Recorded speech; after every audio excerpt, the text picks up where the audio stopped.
fluid in the lungs, burning pain and skin blisters, nausea and vomiting. There is no antidote, and generally there appear to be no long-term effects for those who survive exposure. 4 years ago Monday, the war in Iraq began. A newly released CNN opinion research poll shows that 61% of Americans now say it wasn't worth it. Today, anti-war protests are taking place across the country. They began last night in Washington. Christian protesters gathered at Lafayette Park across from the White House, calling the war morally wrong. Some people were arrested. Earlier, these demonstrators prayed for peace during an anti-war service at Washington National Cathedral. Meantime, President Bush is spending the weekend at Camp David. The war chest on his mind. He's accusing Democrats of using troops as fodder in the domestic political battles. Our Kathleen Koch is live from the White House. Kathleen?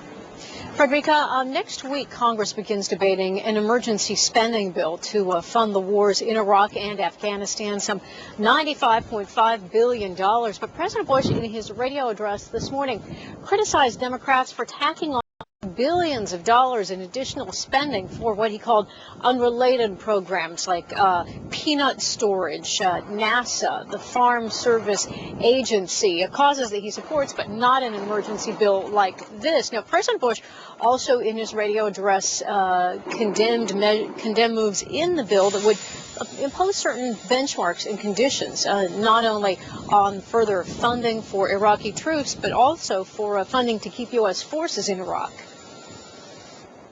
Even if every condition required by this bill was met, all American forces, except for very limited purposes, would still be required to withdraw next year, regardless of the situation in Iraq. The consequences of imposing such an artificial timetable would be disastrous. Now, Democrats in their radio address point out that Monday is the 4th anniversary of the war in Iraq, and they say that after 4 years, it is time to bring the war to a close. Our troops, who have served bravely under difficult conditions, have done everything we have asked. As we enter the 5th year, it is time for the Iraqis to step up, secure their own country, and finally take responsibility for their own future. The war raging in the streets of Baghdad and elsewhere in Iraq is a civil war. It can't be won by military force alone.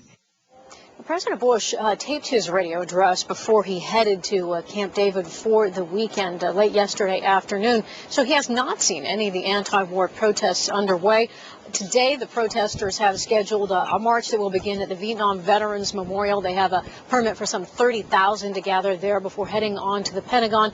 It's important to point out, though, that along the way there are also numerous counter-protests supporting the war and the troops. Back to you, Frederica. So, Kathleen, while the president may not have seen the protests face-to-face because it's right across the street in some parts from the White House and he's in Camp David, is the White House in any way responding to the fact that there are such large gatherings taking place across the country in protest of this war?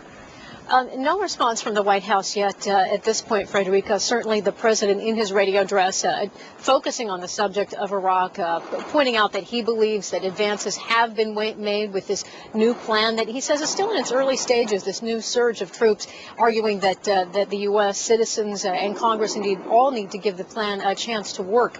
So that indeed is standing as a response to the protests. All right, Kathleen Koch at the White House, thanks so much. You bet. Boots on the ground and more help from above. The military moves to put more firepower over Iraq as soon as possible. CNN's Barbara Starr tells us why.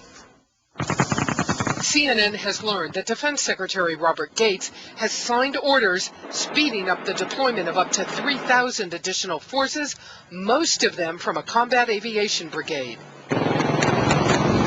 Armed with dozens of attack helicopter gunships and troop transports, the brigade will likely leave the U.S. in May.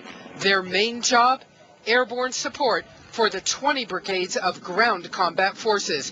There just aren't enough helicopters in Iraq right now to keep the so-called troop surge on the ground going. General David Petraeus, the new commander in Iraq, has made it clear he wants to mass as many troops as fast as he can. While some levels of violence are down, there are still many skeptics. The Petraeus doctrine is too little too late. If we were going to do this, we should have done it right from the beginning. listened to General Shinseki, had enough troops on the ground to get the situation under control after the fall of Saddam Hussein. And for the first time, the Pentagon has openly acknowledged in a congressionally mandated